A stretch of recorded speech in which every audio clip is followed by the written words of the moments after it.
close of World War I, he was probably the most savagely and universally despised man on this earth. Even his own nation turned against him when he fled over into Holland to save his neck. The hatred against him was so intense that millions of people would have loved to tear him limb from limb or burn him at the stake.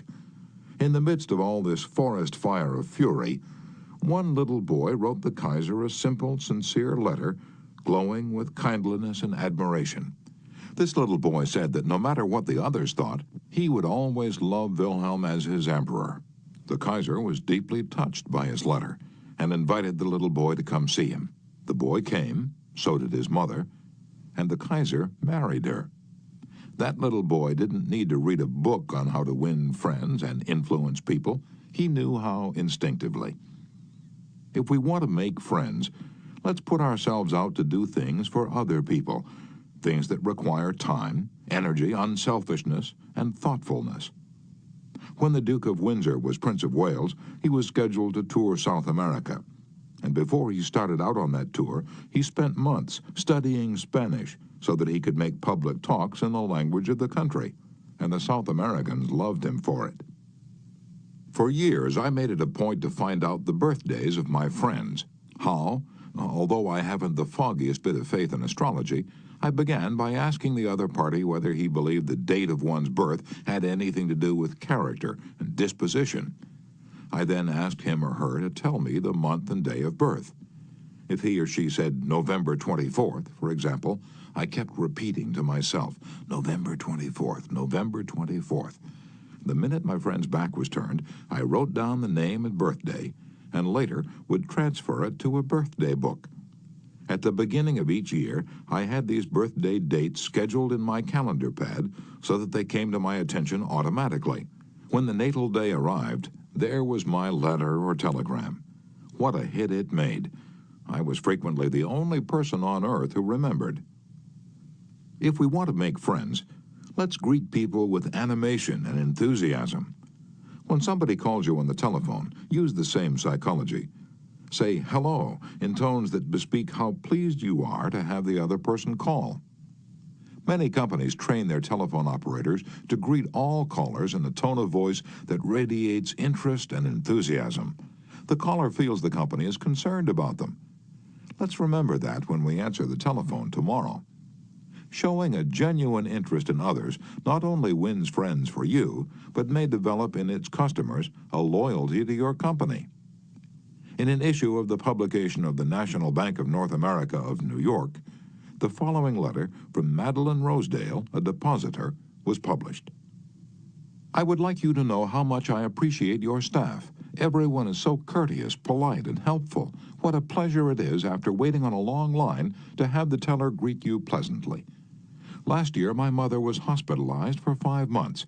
Frequently, I went to Marie Petrosello, a teller. She was concerned about my mother and inquired about her progress. Is there any doubt that Mrs. Rosedale will continue to use this bank? Charles R. Walters, of one of the large banks in New York City, was assigned to prepare a confidential report on a certain corporation. He knew of only one person who possessed the facts he needed so urgently.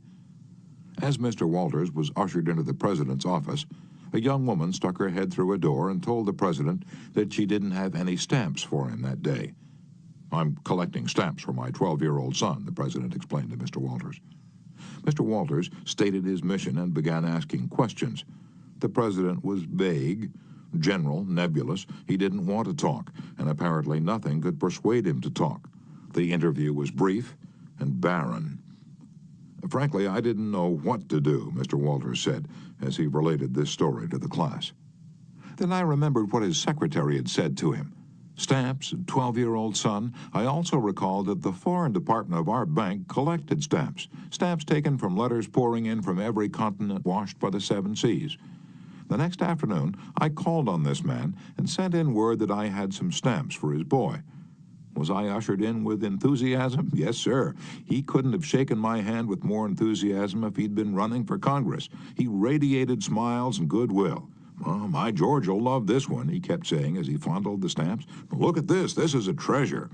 We spent half an hour talking stamps and looking at the picture of his boy, and then he devoted more than an hour of his time to giving me every bit of information I wanted without my even suggesting that he do it. He told me all he knew, and then he called in his subordinates and questioned them. He telephoned some of his associates. He loaded me down with facts, figures, reports, and correspondence. In the parlance of newspaper reporters, I had a scoop. Here's another illustration.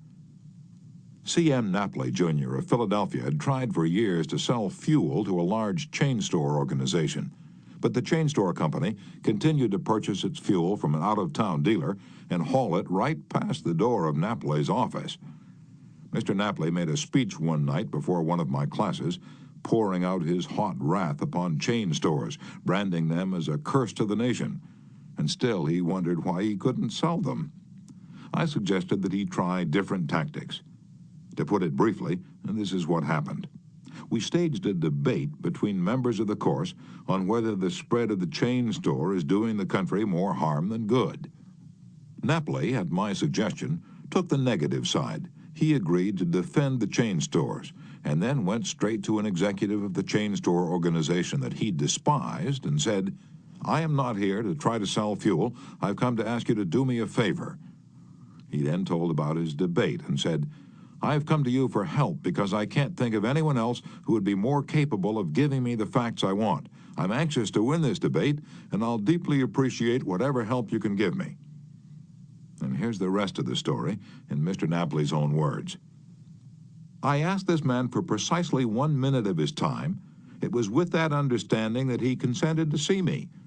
After I'd stated my case, he motioned me to the chair and talked to me for exactly 1 hour and 47 minutes.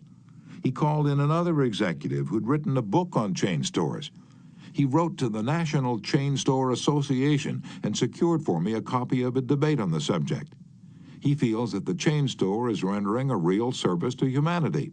He's proud of what he's doing for hundreds of communities. His eyes fairly glowed as he talked, and I must confess that he opened my eyes to things I'd never even dreamed of. He changed my whole mental attitude.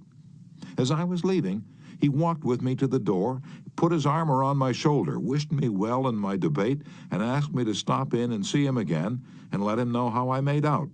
The last words he said to me were, 'Please see me again later in the spring. I should like to place an order with you for fuel.' To me, that was almost a miracle. Here he was offering to buy fuel without my even suggesting it. I had made more headway in 2 hours by becoming genuinely interested in him and his problems than I could have made in 10 years trying to get him interested in me and my product." You didn't discover a new truth, Mr. Napoli. For a long time ago, 100 years before Christ was born, a famous old Roman poet, Publilius Cyrus, remarked, "We are interested in others when they are interested in us." A show of interest, as with every other principle of human relations, must be sincere.